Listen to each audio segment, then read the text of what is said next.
Okay. Okay. I'll see what happens. Okay. Okay.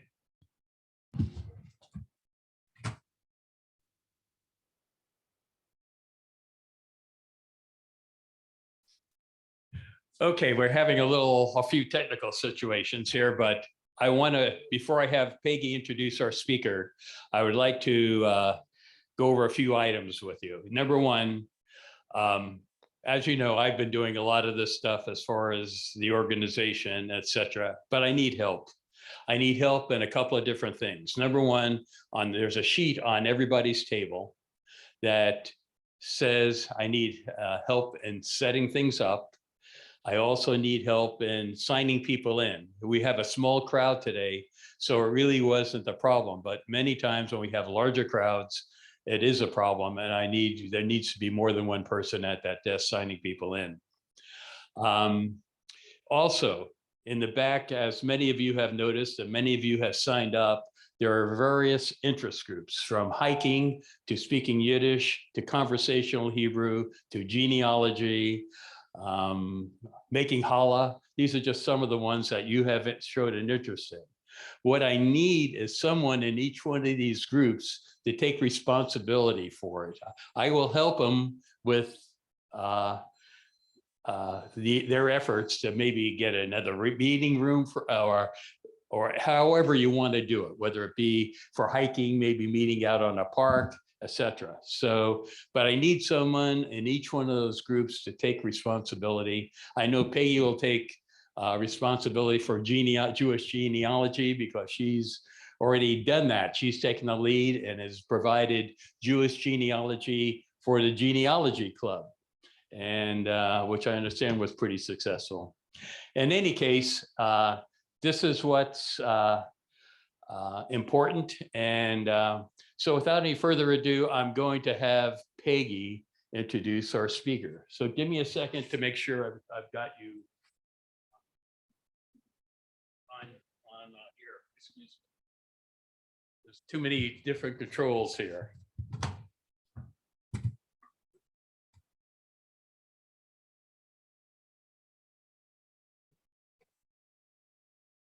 Okay, now what I'm trying to do is get Peggy on the screen because that's where our speaker will be on.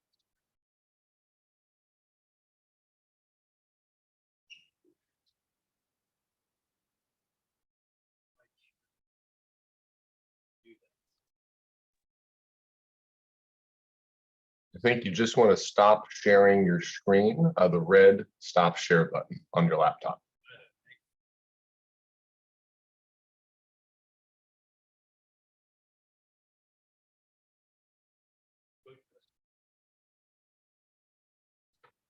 Hello, everybody. I want to introduce our speaker, Mikhal Dekel.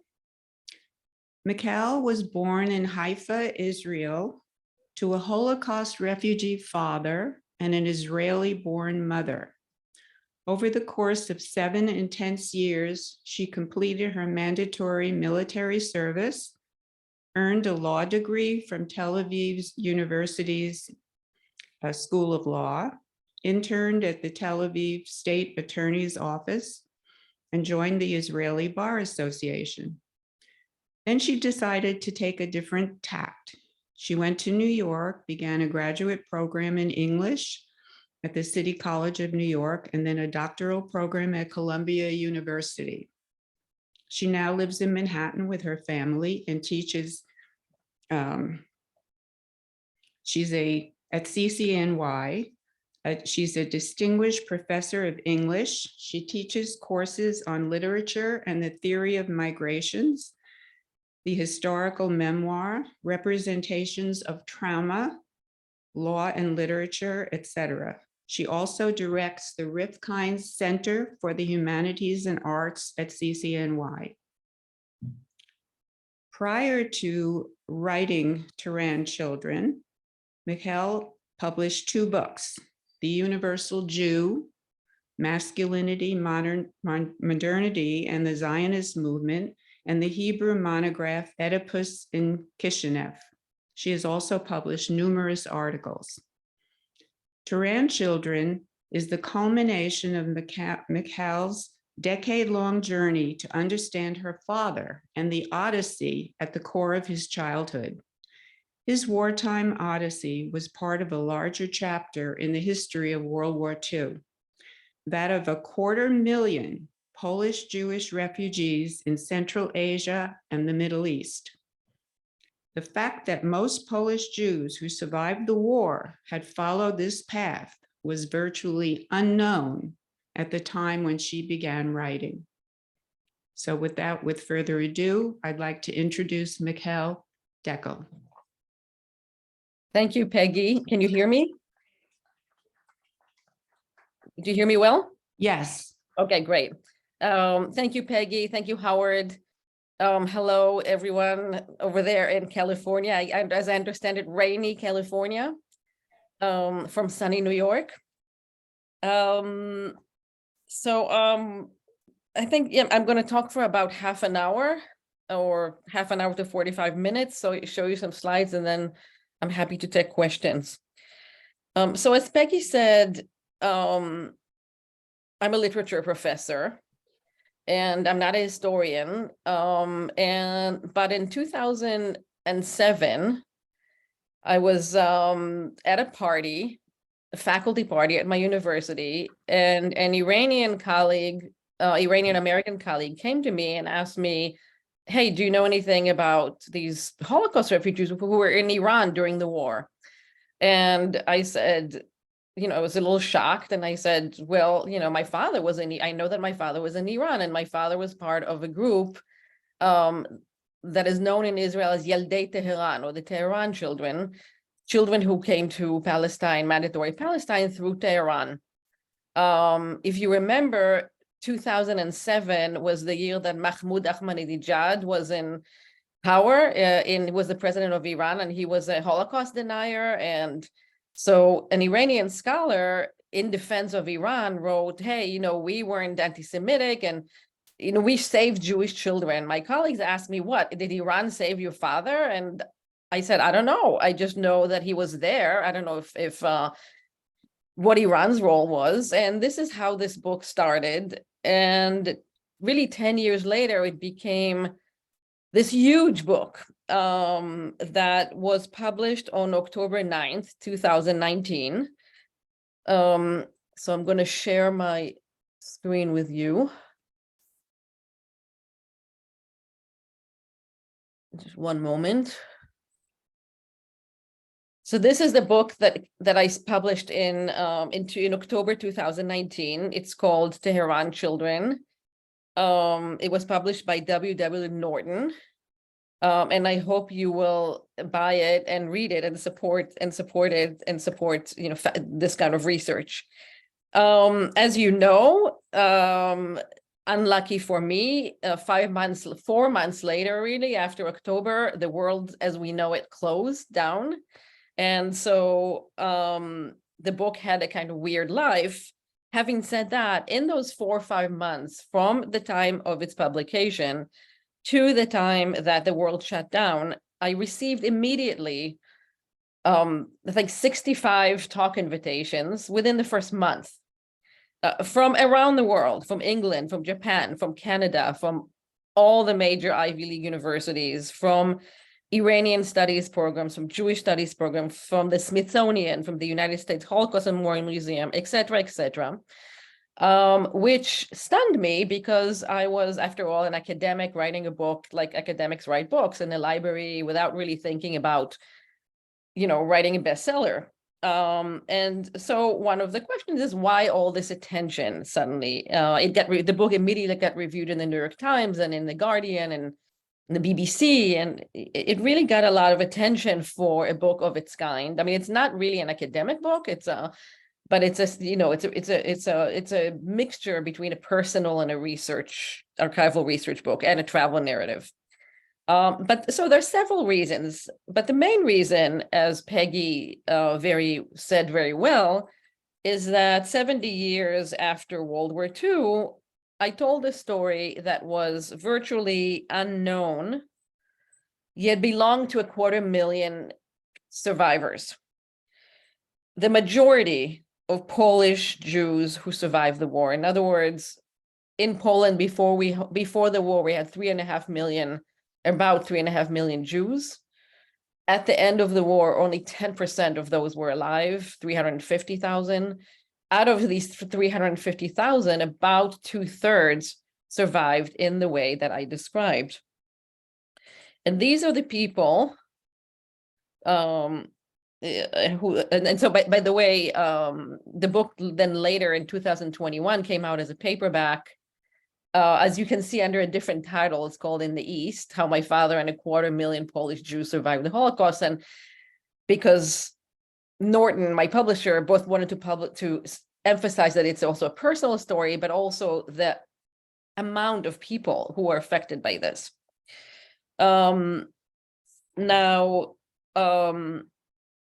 As I said, among these 250,000 was my father. And these are the people who survived. And I'll go back to the photo. But basically, this is what happened to them. As we know, in 1939, Poland gets basically, so first the Nazis invade Poland, then the Soviets invade Poland, and Soviets gets partitioned between a German part and a Soviet part. On the Soviet side, in late 1939, are 1.5 million Jews. So out of the 3.5 million, 1.5 million are on the Soviet side. Whether they simply lived in those towns that fell under Soviet occupation, like Bialystok, or like my family, because they fled from the German side to the Soviet side. So we have to remember that in September 1939, those people, those Jews in those lands don't know what we know today. They don't know that it will be much worse to be on the Nazi side than on the Soviet side. For them, they're sort of, for many of them, they're two equal evils and they're not sure what to do. And many people sort of go back and forth, they're just not sure. But in any case, 1.5 million Polish Jews are on the Soviet side.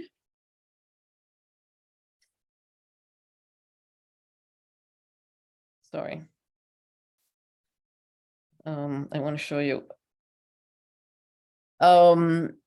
They basically, their story is more or less this, as you see on this map. They begin, if you can see, in the case of my family, or in Poland, in Ostro-Mazowiecka, that's the town of my father.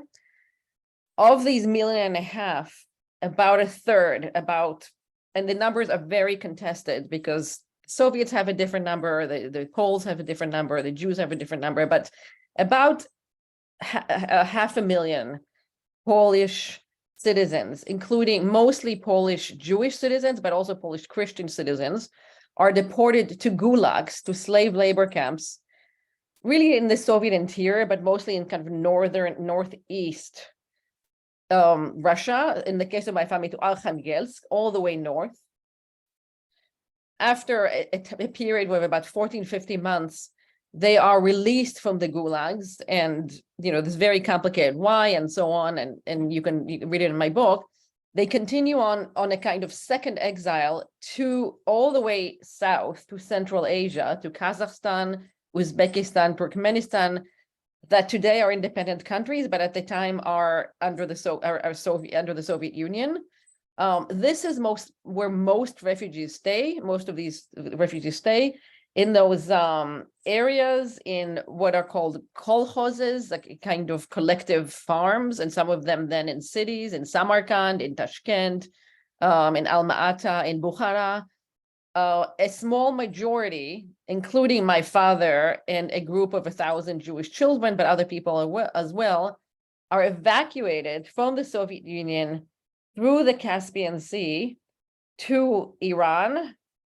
They remain in Tehran for some time, and eventually they are evacuated first to Karachi, to India. Basically, Karachi today is Pakistan, but then it was India. And then through the Arabian Sea to Aden, Yemen, the Suez Canal, and into by train into Palestine. So this is the route that my father took This is 13,000 kilometers. This is almost half the Earth's circumference. This is a tremendous amount of a tremendous journey, and a very terrible journey. Now to go back to my father, so this is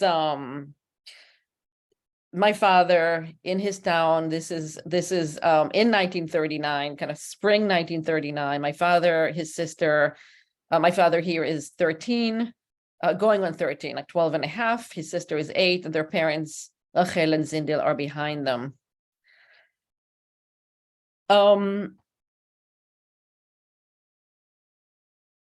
Now,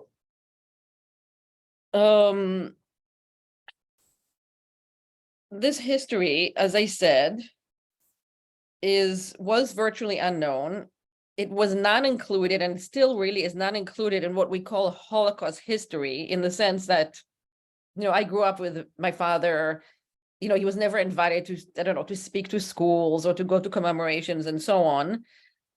These people did not receive German reparations, which is kind of extraordinary, right? When you think about the fact that most Polish Jews actually did not receive reparations from Germany.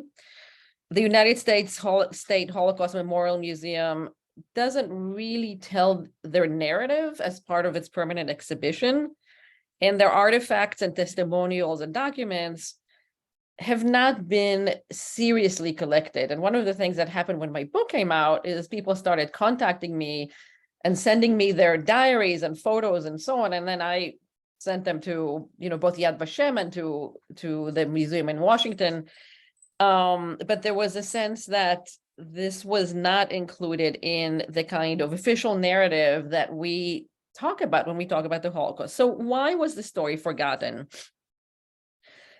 The first has to do simply with kind of technical ability to research certain stories. The second has to do what I call memory politics across the globe. And what do I mean by that? Unlike Nazism, so let's start with the technical side first. So unlike Nazism, immediately after the war, the Nazis were defeated, and immediately after the war, we started to discover what happened, right? There started to be research. The Nazis also documented, they documented the atrocities, including in my father's hometown when they executed. They had in my father's hometown, also Uzbeckistan was one of the first mass murders of Jews in November 1939. I don't want to show it to you because it's horrific, but the whole thing was carefully documented, but both by Polish bystanders and by the Nazis themselves. The Soviets completely, it was completely, oh, excuse me, that's my dog. Bear with me 1 minute.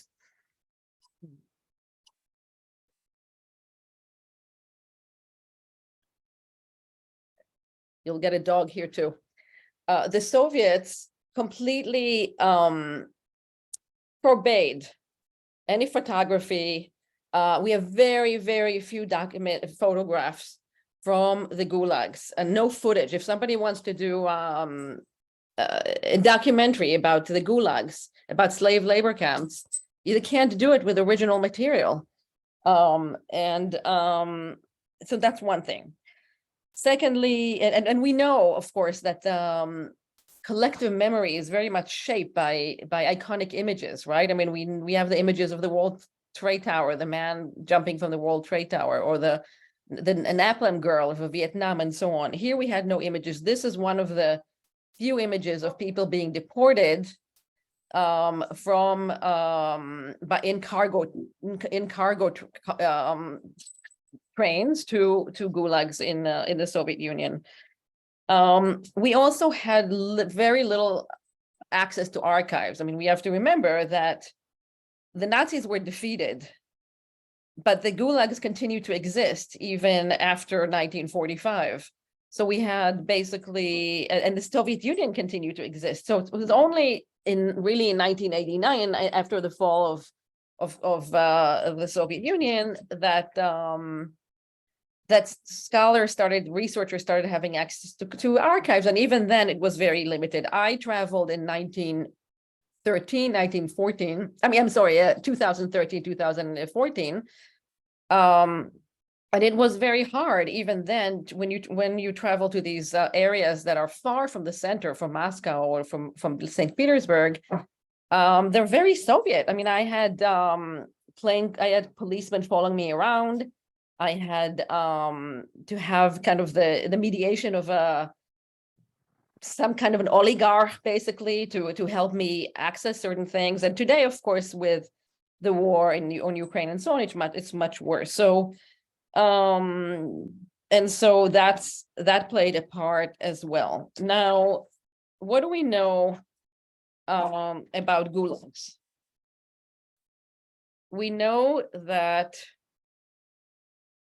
a few things. The main thing that we know about gulags, that they were different from concentration camps in the sense that they weren't designed, or different from death camps in the sense that they weren't designed to kill. However, they killed anyway. Why did they kill? Because of their inhumanity. So somebody would decide, in the case of my father, somebody would decide, we need to build a part of this railroad in Siberia. We need 5,000 workers.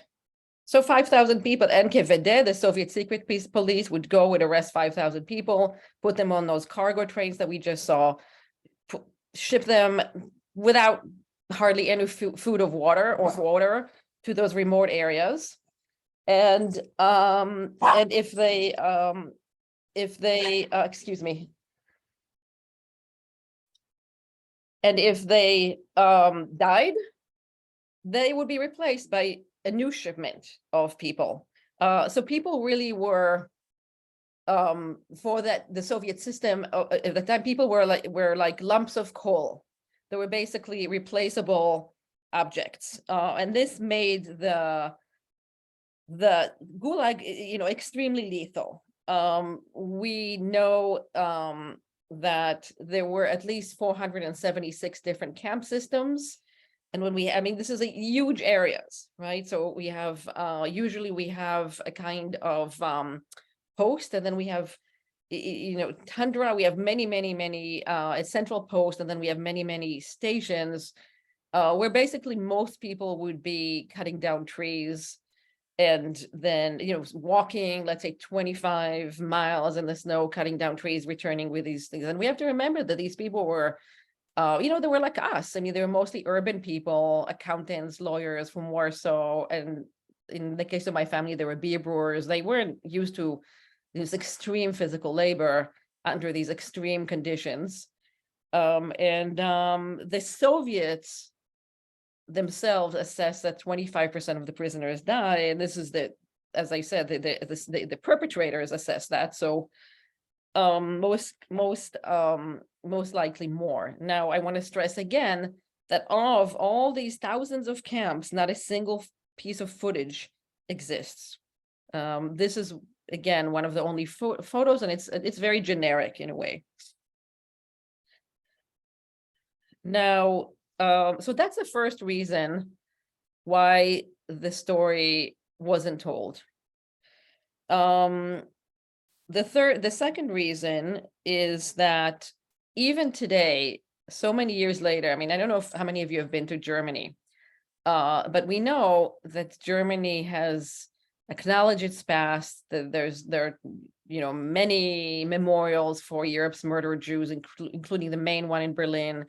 There is a kind of, in many ways, modern Germany has built its identity on this horrible past, its new identity. Now, in the Soviet Union, there is no such acknowledgement. There is very little public acknowledgement of the history of the Gulag. I mean, this is not just the history of Jews. This is a history of millions of people, of deportations of millions of people, including many Soviet citizens and many nationalities within the Soviet Union.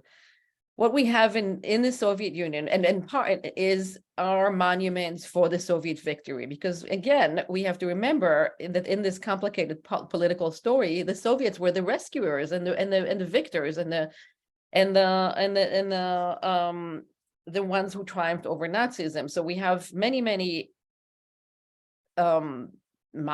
huge monuments for the Great Patriotic War and so on, but there is really little recognition of this other part of basically of Soviet crimes, and that's quite shocking when one travels across Russia even today. You have once in a while you have these little grassroots makeshift memorials that, let's say, somebody would put together, usually a foreigner, usually maybe somebody like me or some other person who will come from outside and will put a memorial, and it'll say, to my father or to those who died in gulags. And it'll look something like this, maybe like a tire and a plaque and so on. But there's nothing official. There's no official recognition. Today, even much worse than before, because Putin is very much mobilizing the kind of the greatness of the Soviet period and so on for the Ukraine war. So it's not a good time to be researching the crimes of the Soviet Union. And one of the things that we we're very much used to in America and in the free world to think that we live in a culture of memory, right, where we know the past and we're researching the past and we're commemorating the past. And then here, when you're traveling those places, you really see a place where the past bleeds into the present almost unconsciously, unprocessed, uncommemorated, unmemorialized, yet in plain sight. And I'll show you. So this is an area that I traveled to, Komi, where many people were deported. This lovely girl was my translator. She grew up in that area. She grew up 15 minutes from this area. Somebody took me there, an activist. And it's a forest and it's not really marked or anything. And he basically said, well, this is where all the mass graves of Gulag prisoners in this area. And you start walking and you just see, I'll play the video for you. Against near 1 kilometer of this cemetery. So this is the cemeteries all around here of prisoners that or workers that were buried of the gulags, 1 kilometer diameter. So I don't know if you can see, but there were like these little mounds of earth. Sometimes you see a cross on one, sometimes you see Jews were not allowed to, nobody was allowed to mark it with any name. The Jews sometimes would put a triangle, like half of the Star of David, excuse me, because that's what they weren't allowed to put a Star of David. So once in a while you see a triangle, once in a while you see a cross, but there is no official marking. And this young woman who was 20, she's never studied, she never heard of this, she became hysterical, she started crying, and it was very emotional to everybody. So there is no acknowledgement of this past in Russia. But then you ask yourself, as I did, okay, Russia is repressing this history, but what about outside Russia? The people who basically survived and ended up in Israel or in the United States or in other places, what is the fate of this story in those places, right? And then you realize that it's not much better than in Russia. And again, I want to remind you that in the West, post-World War II, the Soviets were the heroes and the liberators. In the case of Israel, because many of these people ended up in Israel eventually, many of these refugees, in 1948, first of all, Israel was a semi-socialist country in its first years, no longer. But also it was Soviet military aid that helped Israel win in 1948. So it was very hard to publish any kind of critique of the Soviet Union in the 1940s. Now, I was born, as Peggy said, in Israel, born and raised. And what did I know of this story? I knew that my father was part of this group called Yaldei Tehran, Tehran Children. I knew that the way I knew this story was as a story of the heroic rescue of Jewish children by the Yishuv, which is the Jewish population of mandatory Palestine. The children came to Palestine. This is the town of Rehovot. On the day of their arrival, February 19, 1943. This is exactly 80 years ago and a month ago. The children's arrival in Palestine is a formative moment for the country, in formation, right? On the day that they came, the entire Jewish population came out. Schools were closed. School children came out. Adults came out. People were standing and cheering. We have to remember, this is February 1943. It's the middle of the war. Suddenly you get, this is the first group. I mean, you had here and there, you had individuals. It is the first group to come from there, from that hell. And people also don't know exactly what's going on. So people are actually standing here next to the trails, and they're like screaming at them. Did you see my sister Sarah? Do you know what I mean? No, this is a kind of insane moment. And many people, including future Israeli politicians, if you read their memoirs, they will say it was when the Tehran children came to Israel, to Palestine, that I realized why we needed a Jewish state. I realized what is our role, what is our place here. And even now, when I interview people of a certain age, everybody's, it's like the day that Kennedy was shot, the day that the Tehran children came to Palestine. So I knew this as this kind of, I almost had a fantasy, like my father was sort of airlifted almost, right, from Poland to Palestine with a little stop in Tehran. And this was like a wonderful story. And then, when I was a child, people would ask me if my father was a survivor. I would say, no, he was a Tehran child.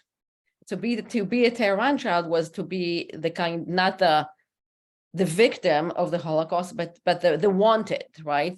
Those children that were saved. However, after I researched for 10 years, I knew what he and the others had suffered for 4 years.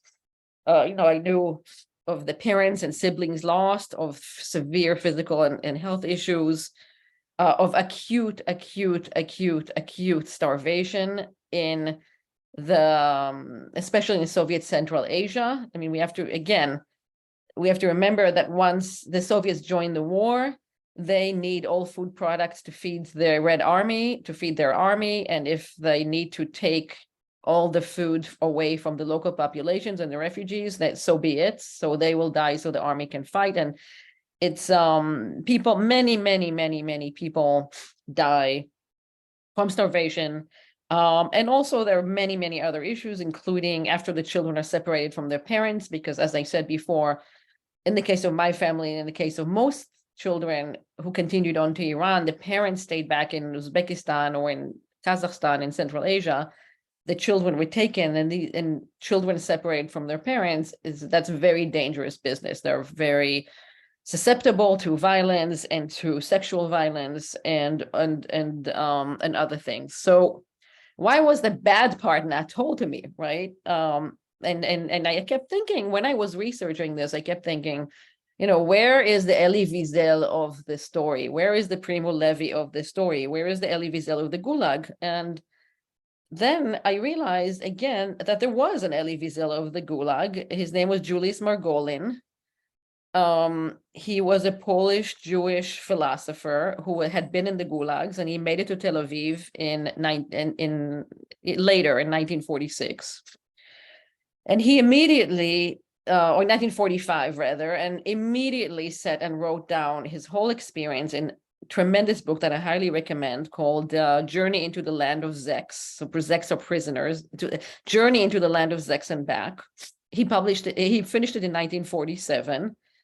But for the reasons that I told you before, he really couldn't publish it in Israel.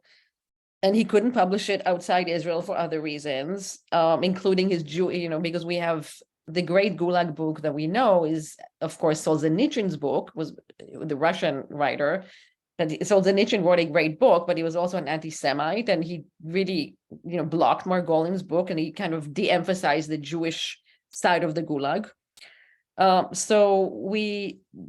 Bottom line is that when was Margolin's memoir published? In France in 2010, in Israel in 2013, and in English, the unabridged version, 2019, exactly at the same time as my book was published. So, decades, more than half a century later. So I do think that the West is finally ready to incorporate this story into the corpus of Holocaust literature. The question of the story in Poland is slightly different. And there's a kind of another set of problems, because in Poland, the story is very much told, as I told you, Polish Christians, Christian citizens of Poland were also deported in smaller numbers than the Jews, but they were also deported. So in Poland, this is very much told as the kind of story of Russian aggression against Poland. And what you see here is a memorial for the murdered and fallen of the East. And this is a memorial, as you see, of crosses. It doesn't tell the story of the Jewish refugees and the Jewish survivors. There is actually a Star of David. You can't see it, but it's hidden in there somewhere. But the point is, it's hidden, right? So the story that it tells is that this was a story of Russian aggression against Christian Poland, Catholic Poland, and maybe there were a few Jews in the middle where the proportions were exactly the opposite. And so we have a kind of competition of memory, competition of suffering, that we see today in Poland, in contemporary Poland, in very, very much. This is a survey that was done in 2021, where they asked, a kind of a certain number of people in Poland who suffered more, the Jews or Poles. And you can see, if you look at the numbers, you can see the gray represents Poles, the orange is the same, and the blue is Jews. And you can see in 1992, the answer was, when they surveyed Poles, the answer was, 46% said the Jews suffered more, 6% they said the Jews suffered, the Poles suffered more. But now, if you look at 2021, 51%, so half the people that surveyed in Poland think that Jews and Poles suffered the same in the war, which is, kind of crazy, given what we know about that 90% of Polish Jews were murdered. So we have a kind of memory competition going on that prevents the story being told in Poland. And my book was published in Germany, and was very well received. It was published it will be published in Israel in next month, in May. And I'm very excited about that. But in Poland, which, a lot of people wanted to publish it, basically all the publishers said, oh, we already know the story, we don't need to tell it. So that's that. How are we doing with time?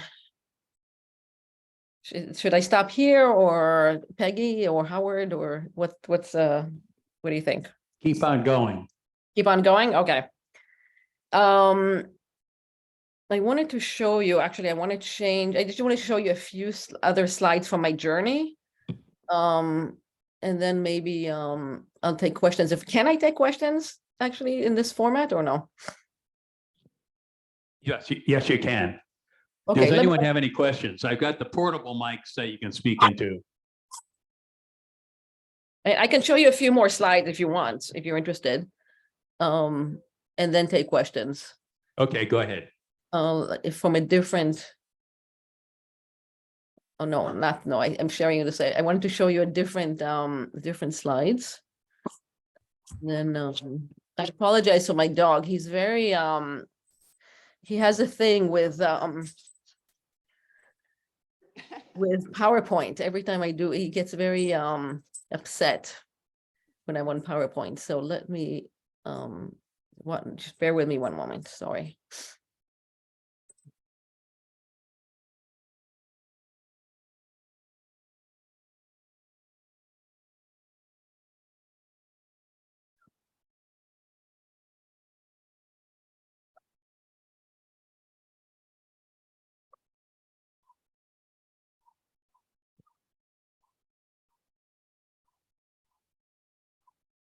Okay, here.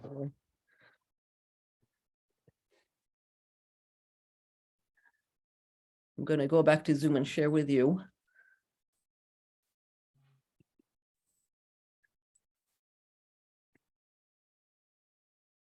Okay. You want to take a question? Yeah, I can take a question meanwhile. I had a question. I had the book, but I haven't gotten that far yet. You said that it was the children, obviously, but who separated them and why? Yeah, it's a very good question. So basically the children, so actually this is a perfect slide because the children, you know, like I said, that's why I want you to read the book because it's a very complicated story. The children leave the Soviet Union together with the Polish army in exile. Basically the Polish, these are army, so Poland is no more, there's no more Poland, right? There's no more independent Poland at this point. At this point, a Polish government in exile is constituted in London, and they form a Polish army in exile on the basically on Soviet soil. And that army is basically evacuated to Iran. Iran at this point is under the control of the Allies. And that army is evacuated in order to then later fight, and they later fight in Italy and so on, from the Soviet Union. As part of a kind of humanitarian gesture, and this is, you know, nothing happens without diplomacy. So this is basically the negotiations of the Jewish Agency of Palestine. This is the negotiations of the Joint Distribution Committee in America, which has a big part in the story. And I worked in their archives for a long time. They negotiate that these children will be taken out. And we have to remember that nobody wants to let the Jews out of the Soviets don't want to let them out. The British, who are controlling Iran, don't particularly want to let them out either because they don't want them to go to Palestine, because this is already in the middle of the Arab-Jewish conflict in Palestine, and they think, oh, these people will go, you know, and join those forces. The Poles, the Christian Poles, don't want them coming with them. So there's a kind of negotiation, and at the end, the people who leave, who are able to be evacuated, are Jewish soldiers in the Polish army in exile. For example, Menachem Begin, the former Israeli prime minister, is one of them. Doctors who are part of the army and so on. So about 6,000 people altogether.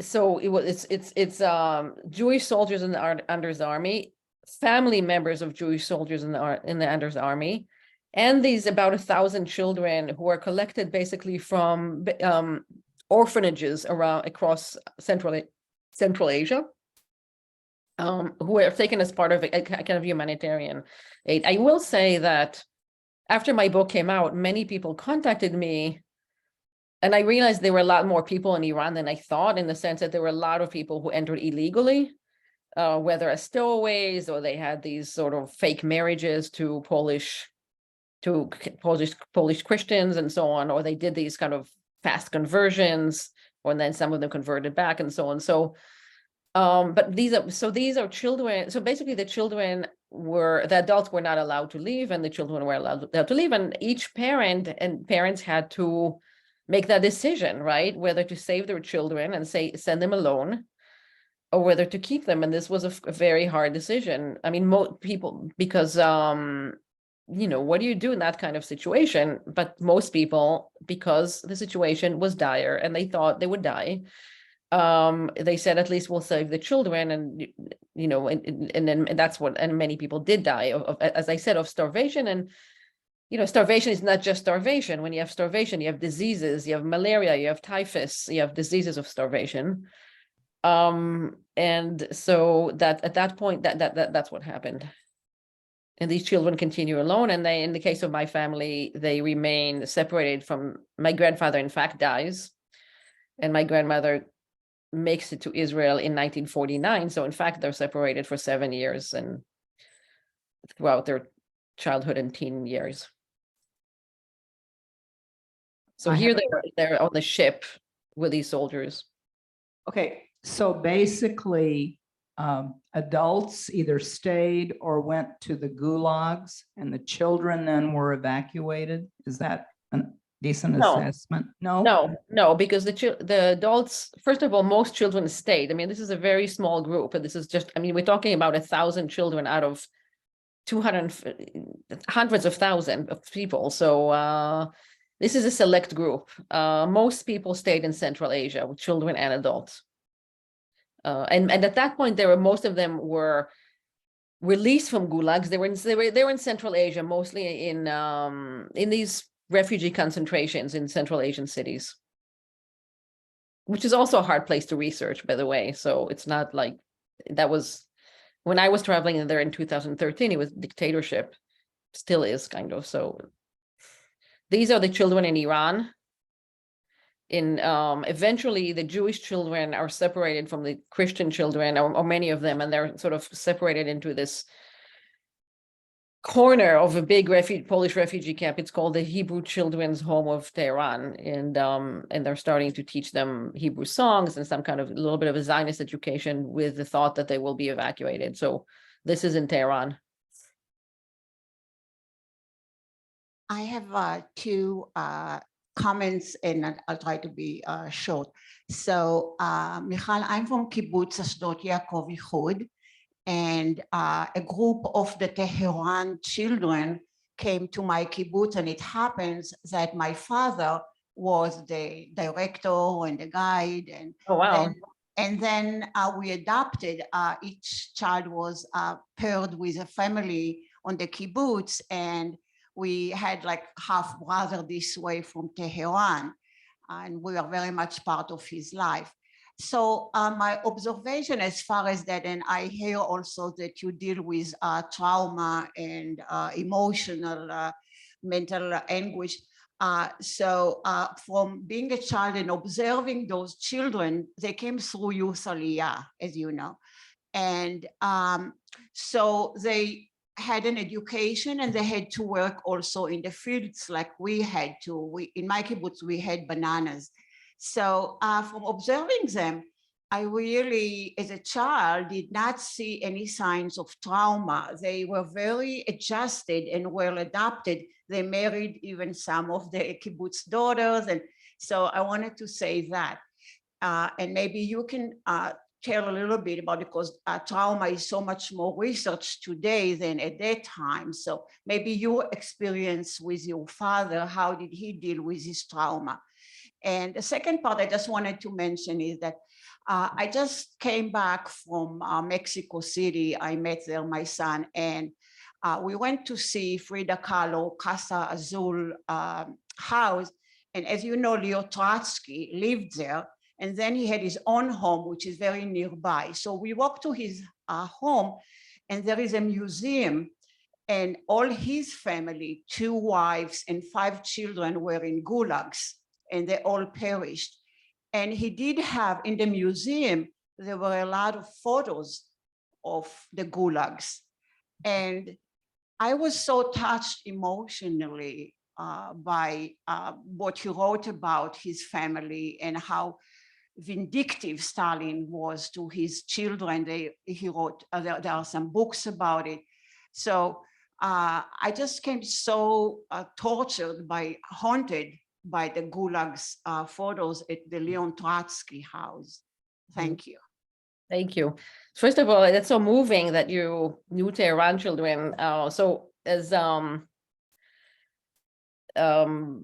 you probably know this, that so the Tehran Children came to Palestine, and by Youth Aliyah, which was the arm of the Jewish Agency for Palestine that dealt with the immigration and absorption of children and youth. And so for all these roughly 1,000 children, first of all, a big war started in Israel. Who is going to get these children? Who is going to raise them? Because it was also a political question, because, which party, right? Is it going to be the religious parties? Is it going to be the kibbutzim?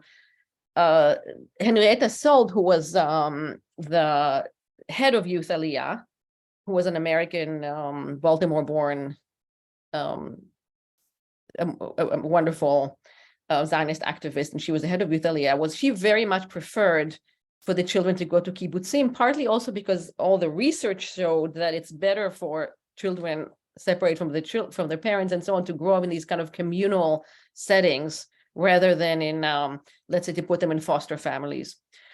But all hell broke loose because there was a war, especially between the religious and ultra-Orthodox parties and the Mapai, the party of the kibbutzim. For the ultra-Orthodox to send their children to kibbutzim was like to send them to convert them to Christianity, right? I mean, they were horrified, and vice versa. And there were a lot of very horrible things that happened. I don't even want to get into it, so at the end, about half the children went to kibbutzim, including my father. So my father was in kibbutz En Harod, and at Ashdod, Yaakov, and Ganigar, and other kibbutzim, mostly of the Shomer HaTzair. And the other half went to institutions of Mizrahi, which basically was religious Zionism. Very few children, about only 30 children, went to Agudat Israel, to ultra-Orthodox. And that's another issue, right? Because to this day, when I interviewed ultra-Orthodox people who are counselors and so on, this is a big wound from them. I mean, they say, we lost the Tehran Children, and in some ways they said, after the Tehran Children, we learned to organize politically, and in a weird way, we see that organization today. Now in the kibbutzim, I mean, it's interesting what you say about the trauma. I do think I spend a lot of time in kibbutzim archives, and I think the kibbutzim actually put a lot of effort into thinking how to integrate these children into the groups. In En Harod, for example, the young children were completely integrated into, I mean, I don't know how old the people that you knew or your sort of foster brother or sister were, but in En Harod, children under 13 were basically put in regular classrooms with the kibbutz kids. Older children had their own group. I would say, as a general rule, in the kibbutz, in my father's kibbutz, the younger children did extremely well. The older children did not do so well. If they were over, and like my father, if they were over 16, let's say 15, 16 and above, they had been refugees for 4 years. They were completely independent.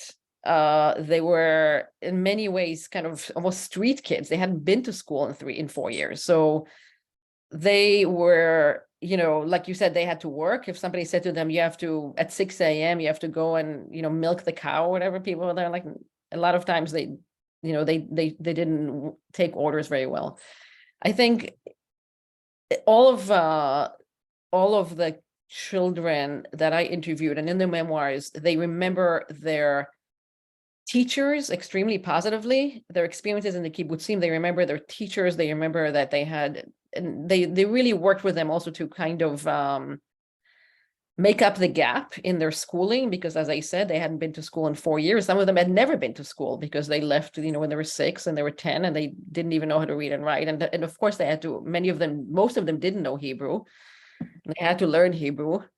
And this is not the conditions that we have in Israel today. I mean, they were in, very difficult conditions, physical conditions and so on. And they did very well. And some of them did marry in the kibbutzim.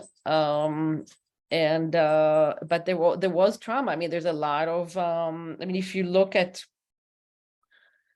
Janusz Bengal, who's a very famous Tehran child, became a very important general in the Israeli army. I mean, he has a lot of memories of being beaten up by kibbutz children and a lot of issues. But I also think that what I learned is that, for a lot of the children, part of the trauma, what was difficult, and maybe they didn't show it as much, is that they left their families in the war. They got out of the war and they left their families in the war. And they would get letters from their parents, and the parents would say, "We're starving, send us bread, send us anything." And that was very traumatizing. So in some ways, some of them couldn't quite. It was, I want to say something horrible. In some ways, it was, when they were really orphans, and most of them were not really orphans, or when they didn't have a lot of contact with their parents, some of them actually integrated better in some ways, and others were in contact with the parents and trying to. In the case of my father, he actually tried to go back to Europe. He tried to enlist in the British Army, and go back to Europe in order to meet with his parents. I have a question, Mikhal. This is Peggy, about how they got from Siberia or how do you pronounce that word? Arkhangelsk. Arkhangelsk. Because they didn't have any money and they weren't given train tickets. So how did they manage to get to Uzbekistan? It's a combination of a lot of things, including walking.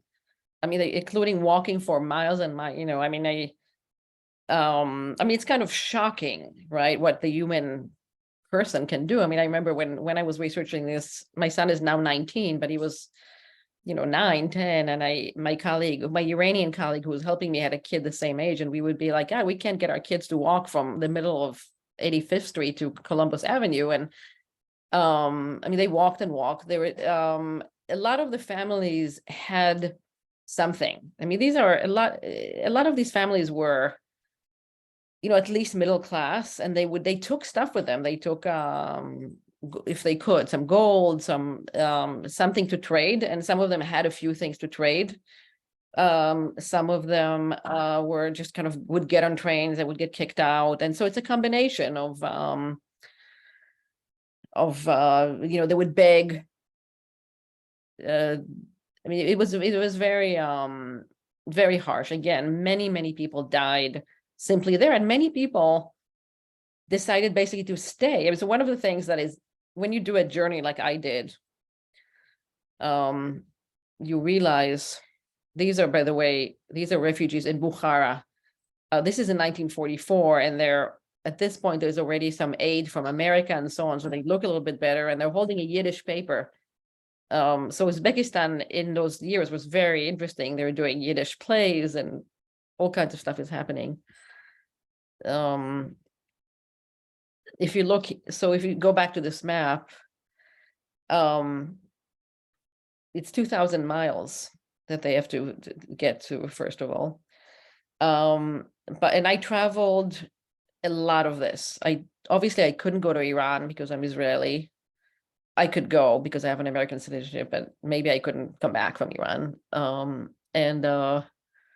I did. I went to Russia. I went to Central Asia, to Poland,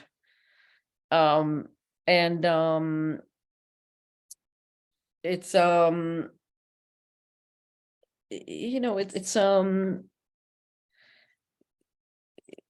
you realize when you go in each one of those places that was a place of transit for my father and most refugees, it was also an end point to many people who stayed there. So, only when I went to, Arkhangelsk and Komi did I realize that people stayed in Arkhangelsk. So even when they were released from gulags, they felt like sometimes they couldn't go anywhere because they had no money, and maybe they had young children or an old parent, and somebody said to them, I'll give you a cow, you'll have milk, and you'll survive the war. And then they remain there, and they remain. So it's a very strange thing when you're traveling. And I was sort of thinking like, oh, here is the Uzbek Mikhal or the Russian Mikhal. This is kind of what could have been my fate.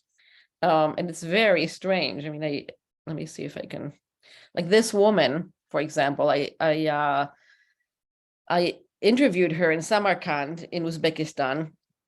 She's she's exactly like my father. She's a Polish, she's a Jewish woman born in Poland, ended up in Uzbekistan. This is 2014. She was alone on that journey. Everybody in her family died. Her mother, her father, her siblings. She was left alone. She was 15 or 16 when she got to Uzbekistan. And she met a guy. She met an Uzbek man, and she married him, and she became Uzbek. So she basically remained lived as an Uzbek woman in a Muslim Uzbek community, but as a Jew. I mean, she didn't really convert to Islam. She didn't hide the fact that she was Jewish. And she, it was uncanny. She even looked a little bit like my aunt. And I said to her, why didn't you continue? And she said, I had nowhere to go. I had no one. And I met a nice guy, and I stayed. And there are many people like her. So that's another thing, with how did people leave? Some people didn't leave.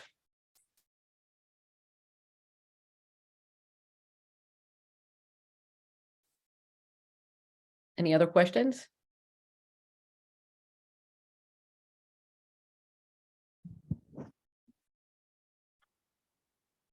This has been a great presentation. I think I want to thank you very much for all your effort of putting this together. And I think we have another question. One moment. Actually, I probably have about 15 questions. I read the book and I made notes, and now I can't find the notes. But my first is the sort of a comment. So your grandparents went to Bialystok, and then they had the option to go back to Warsaw, and they got on the train with thousands of others. And instead of going to Warsaw, they were basically all kidnapped and sent to the Gulag. Isn't that right? That's right. Yes. So a lot of the people who were exiled, deported to gulags were people who, I mean, it was some kind of like a Soviet kind of plot. Like they would say to them, because again, as I said, and I want to go back to where I started, these people are caught in these borderlands between the Soviet and the Nazis in a situation where it's bad, it's bad and more bad and worse, and they don't know what to do. So in the case of my family, they go to the Soviet side, and then it's horrible there. I mean, there are tons of refugees. There's immediately a refugee crisis. The Soviets are confiscating all their food products. So they say, well, maybe we'll go back to under the Germans, it's better. They don't know that already there was a massacre and all this stuff is happening. And so basically a lot of people were offered this option of, do you want to go back to the Nazi occupied side? And if they said yes, then they would punish them. Their punishment was to be exiled. Okay. Another question. Your father and aunt's cousin, Emma, who her father died, and she was only like 6 or 8 years old. How did she ever get anywhere? It's crazy, right? To survive. So this is my aunt on the right, Rivka, whose name was Regina, and Emma, whose then his name in Israel became Nomi. Rivka sadly died in 2 years ago. Nomi is alive. And this is them in Charod in the kibbutz. I think they're so cute. And Emma, honestly, she was extraordinary. What happened with Emma is that she was on summer vacation. Her parents, she lived in Warsaw, but she was on summer vacation with her grandparents and the rest of the family in Ostromozowiecka, which is the town where my father grew up, which is about an hour to the east of Warsaw. And so she fled with them without the parents because the parents were in Warsaw. She fled with them. She started going through that whole route in Bialystok and so on.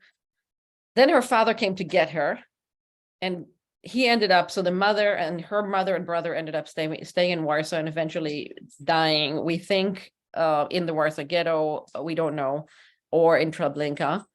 The father was with her until they got to Uzbekistan, and then he died from typhus, and she remained alone.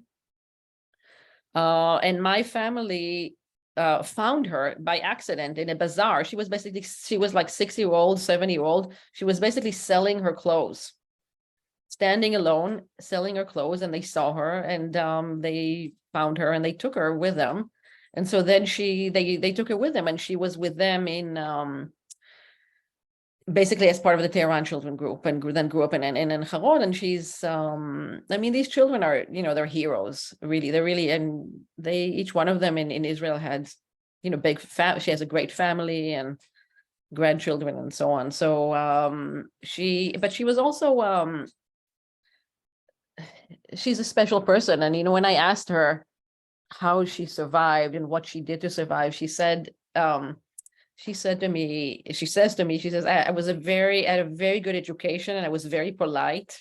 And she said she was taught when she grew up in Warsaw, she was taught to curtsy in front of any adult, which was very kind of bourgeois Jewish family. So she said people always helped me because I was such a nice child. And she managed to make it. And then, as I said, she was then taken care of by my parents and by my grandparents. And one other question, was it common for all the immigrants, refugees to change their names to a Hebrew name from a Polish name? When they got to Palestine, a lot of their first names were changed. A lot of them actually had Hebrew names, middle names, right? So they had, both of Emma and Regina had Hebrew middle names that they never used, but they were there on their passport. And in fact, I have an incredibly moving, sad letter from Emma's mother who wrote to Emma, who was in the Gulag. So they're in Warsaw, in the Warsaw ghetto, and she wrote to her daughter, her 6-year-old daughter, and it's kind of extraordinary, but the mail worked, and they received letters, and the letter says to her, it's a kind of will, in a way, I think, that letter, because I think things were getting very bad in Warsaw already, and the mother says to her, remember that your name is Nomi. Right. Remember that your name is Nomi. And but many children were not, my family was actually a Zionist family in Poland. Many of the children were not at all Zionist. They spoke Polish. They didn't know anything. Some of them were anti-Zionist. And their names were changed. In the case of my father, his name was Dekel. He changed to Dekel when he was in the Israeli Air Force. And he remained titled for a while, and then in 1969, I'm sorry, in 1959, he was sent to some kind of training or something in France, and they said to him, "Well, if you're going to France on behalf of the Israeli army, you have to have a Hebrew name." So he changed to Dekel, which is the translation of title, palm tree. And last comment, I guess. The short route would have been to go through Iraq, but Iraq would not grant transit visas to anyone Isn't that correct? That's correct. And if you look at this map, you can see that Tehran and Tel Aviv are extremely close. They're, I think 48 hours you can drive from Isfahan to Tel Aviv, but Iraq, which again, you know, is an Arab country. It's 1943, the height of the Arab-Jewish conflict in Palestine, and the Iraqi prime minister says, we're very sorry. In fact, you know, Eleanor Roosevelt intervenes on behalf of these children, and she's writing to the prime minister, and she's saying, look, this is a humanitarian case, and they're saying, we're very sorry for these children. We will be happy to raise them and keep them here in Iraq if you pay for them, but we're not going to let them pass through. Which is why they have to take this very treacherous route, basically on British warships through the Persian Gulf and the Arabian Sea and the Suez Canal. I will say that a second transport of children, which happens in August 1943, is allowed to go through. They go through Iraq, and it's 100 children or so. It's many fewer children, and they are allowed. They go with Polish army vans and so on. So they do that, and so they have a simpler route. But this route was again, you know, after having gone through everything they went through, it was very hard because the Arabian Sea was full of German sea mines. So it was extremely dangerous, and there were a few times the people were children were they had to wear life vests, and they told them that you might need to jump in the water, and there were bombings from above. I mean, it was war. You know, it was war. I mean, it was not those waters were extremely dangerous, and there was a lot of talk about just simply keeping these children in Iran or evacuating them elsewhere, but because this is too dangerous. But at the end, this was done successfully. Any other questions? Well, again, I want to thank you for a wonderful presentation. I've got to tell you that I myself have bought the book, but I have not yet read it. And now I am really, this whole thing has really opened my eyes, and I'm really interested in diving into it. Thank you very much. I really appreciate your effort and writing the book and your effort in making this presentation to our group. I really do appreciate it. Thank you. It was a pleasure, and feel free to write me. I have a website, and you can contact me if you want to ask questions or comment on the book and so on. Well, shall do. Thank you very much. Bye, everyone. Bye. Thank you.